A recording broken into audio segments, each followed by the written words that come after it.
भारत माता की जय। भारत माता की जय। भारत माता की जय। वंदे वंदे वंदे। सबसे पहले भारत रक्षा मंच की पूरी टीम को, भारत रक्षा मंच के पूरे परिवार को, किशोर भाई को, आपको सबको मैं धन्यवाद देता हूं कि आपने मुझे बुलाया, और आप सब लोगों को विशेष रूप से प्रणाम करता हूं कि आप आए हमें सुनने के लिए। क्योंकि भारत रक्षा मंच अगर बुला लेता, आप नहीं आते, तो बात तो वहीं की वहीं थी। आप आए, इसलिए आप लोगों को विशेष रूप से धन्यवाद। बहुत बड़ी संख्या में मातृशक्ति बैठी हुई हैं, सभी बहनों को मैं प्रणाम करता हूं, माताओं को प्रणाम करता हूं, जो हमारे छोटे हैं उनको अपना स्नेह भेंट करता हूं।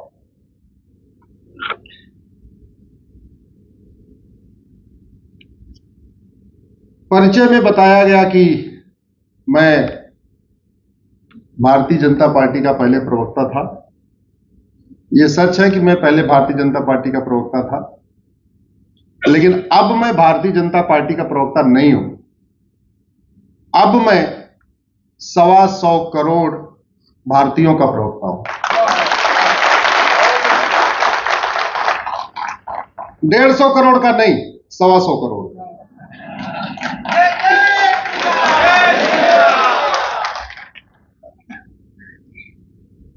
पहले मैं भारतीय जनता पार्टी का प्रवक्ता था, अब मैं भारतीय जनता का प्रवक्ता हूं। मैं उनका प्रवक्ता नहीं हूं जिनकी सोच विदेशी है, जो न भारत की परंपरा को मानते हैं, न भारत के ज्ञान को मानते हैं, न भारत माता को मानते हैं, न वंदे मातरम को मानते हैं, न सर्वपंथ संभाव को मानते हैं, न वसुधैव कुटुंबकम को मानते हैं, न नारी तू नारायणी को मानते हैं, न यत्र नारस्ति पूज्यते रमन्ते तत्र देवता को मानते हैं। जो भारत माता को अपनी माता नहीं मानते, जिनको वंदे मातरम कहने से समस्या है, मैं उनका प्रवक्ता नहीं हूं। लेकिन जो लोग भारत को मानते हैं, भारत की संस्कृति को मानते हैं, भारत की परंपरा को मानते हैं, भारत ज्ञान विज्ञान को मानते हैं, वसुधैव कुटुंबकम को मानते हैं, मैं उन सबका प्रवक्ता हूं। इसलिए अब मैं 23 करोड़ वोट पाने वाली भाजपा का प्रवक्ता नहीं हूं, बल्कि 125 करोड़ भारतीयों का प्रवक्ता हूं।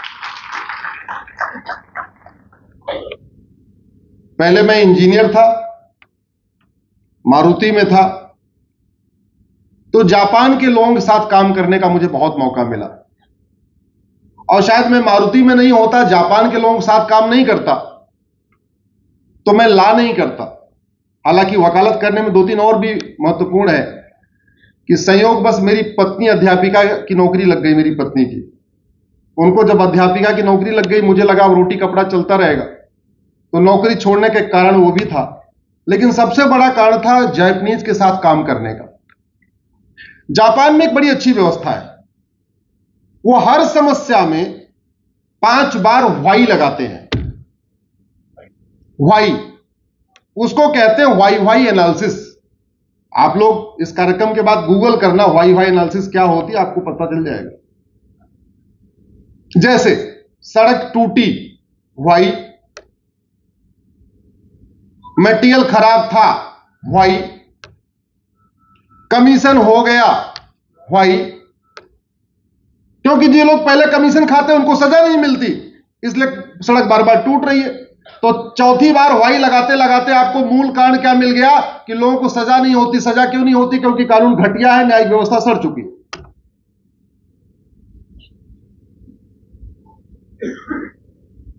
ऐसी कोई समस्या नहीं है जिसका इलाज नहीं है। हम भगवान की दी हुई किसी समस्या से परेशान है क्या? बताइए जरा। भगवान ने हमें सांवला बना दिया, हम सांवलेपन से परेशान है क्या? भगवान ने हमें महिला बना दिया या पुरुष बना दिया, हम उससे परेशान है क्या? नहीं। हम जिन समस्याओं से परेशान हैं, इसमें एक भी समस्या भगवान की दी हुई नहीं है। सारी की सारी समस्या किसने दी हुई है? इंसान ने। अब इंसान की समस्या का इलाज भगवान करने नहीं आएंगे, गलतफहमी निकाल दीजिए। अरे भगवान राम बाबर से लड़ने नहीं आए, वो बाबर मंदिर तोड़ के चला गया। भगवान सोमनाथ औरंगजेब से नहीं लड़ने आए, आके मंदिर तोड़ के चला गया। मानवीय समस्या का इलाज किसको करना पड़ेगा? जोर से बोलिए जरा।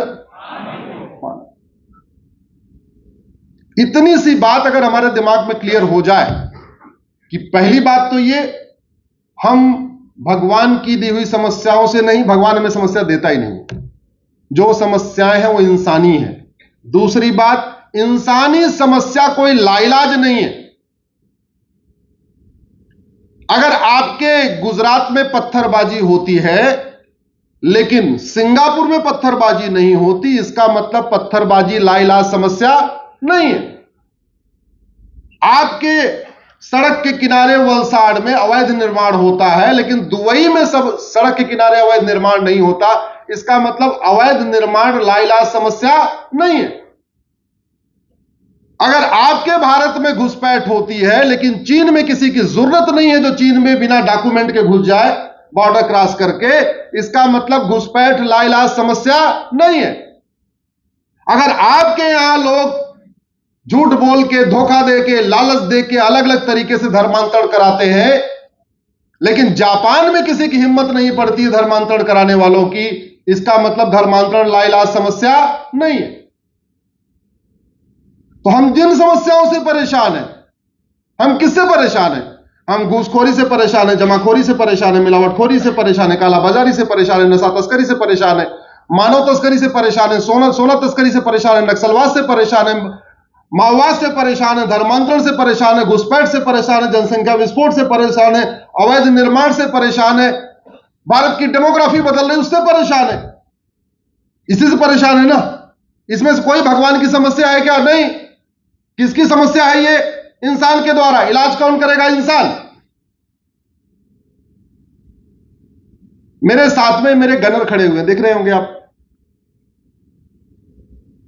ये बहुत एक्सपर्ट है, बहुत एक्सपर्ट हैं, लेकिन इनकी गन घटिया हो, इनकी गन खराब हो, ये मेरी सुरक्षा कर सकते हैं क्या? जोर से बोलिए जरा। ये बहुत एक्सपर्ट हो, 5-5 फीट कूद पड़ते हो, 10-20 को मार सकते हो, आंख पलक झपकते ही झपट्टा मार सकते हो, सब कुछ कर सकते हो, लेकिन इनकी गन खराब हो तो ये कुछ कर सकते हैं क्या? जोर से बोलिए। इसका मतलब जितना जरूरी है इनकी तेजी, उतना ही जरूरी है अच्छी गन। अच्छा, हम जिन समस्याओं से परेशान है, इसका समाधान राफेल से कर सकते हैं क्या? ब्रह्मोस से कर सकते हैं क्या? अग्नि मिसाइल से कर सकते हैं क्या? चंद्रयान से कर सकते हैं क्या? मंगलयान से कर सकते हैं क्या? ये जितनी समस्याओं से हम परेशान हैं, इसका इलाज मंगलयान, चंद्रयान, अग्नियान, राफेल, ब्रह्मोस, परमाणु बम, एटम बम, इससे हो सकता है क्या? नहीं। आप ध्यान से देखना, जिन समस्याओं से आप परेशान हैं, इन सभी समस्याओं का इलाज संसद और सुप्रीम कोर्ट में हो सकता है। मुझे लगा मैं संसद तो पहुंच नहीं पाऊंगा, इसलिए मैंने तय किया, इंजीनियरिंग छोड़ा, लॉ किया, हमने कहा चलो सुप्रीम कोर्ट के माध्यम से थोड़ा थोड़ा प्रयास करते हैं। और संयोग बस पत्नी के अध्यापिका की जॉब लग गई, उन्होंने घर संभाल लिया, स्कूल अपना संभाल लिया। हमने कहा कोई बात नहीं, भूखे नहीं मरेंगे, अब चलते हैं भारत माता की सेवा करते हैं। और अब मंडे टू फ्राइडे मैं सुप्रीम कोर्ट में रहता हूं, सैटरडे संडे आपके बीच में रहता हूं। फ्राइडे की सुबह अपना बैग लेके निकलता हूं, सुप्रीम कोर्ट जाता हूं। फ्राइडे की शाम को या तो फ्लाइट पकड़ लेता हूं, जैसे यहां आना था तो राजधानी पकड़ लिया।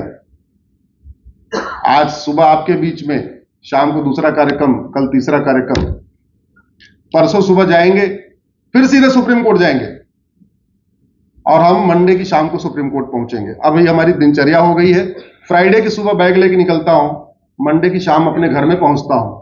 कोशिश यह है कि जिन समस्याओं से भारत परेशान है, जिन समस्याओं से हम सब लोग परेशान हैं, उनका इलाज किया जाए। और मैं बार बार कहता हूं, उसका इलाज केवल और केवल कठोर दंड और स्पीडी जस्टिस सिस्टम है, और कुछ नहीं। बहुत आसान है। शिक्षा ऐसी हो जो अच्छा संस्कार दे, और दंड ऐसा हो कि एक बार गलती करने से पहले 100 बार वो आदमी सोचे कि अगर मैंने गलती किया तो मेरी हालत क्या हो।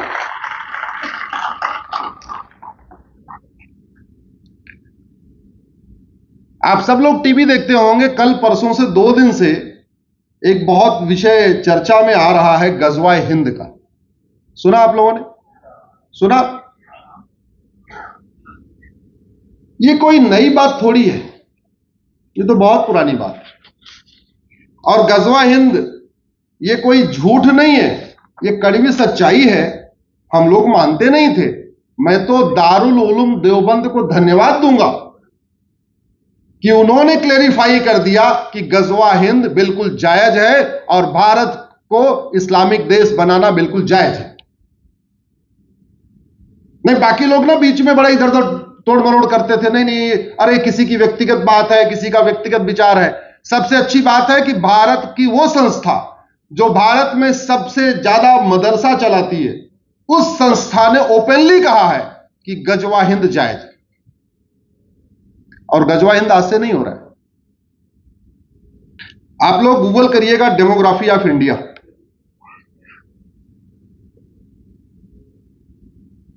छठवीं शताब्दी में भारत की जनसंख्या 33 करोड़ थी, 33 करोड़। कब? छठवीं शताब्दी। जनसंख्या बढ़ती है कि घटती है? जोर से बोलिए जरा। बढ़ती है। तो 7वीं शताब्दी में भारत की जनसंख्या 40 करोड़ हो गई। यानी कितनी बढ़ गई? 7 करोड़। देखिए भाई, चुप नहीं रहना है, लगातार बोलते जाना है।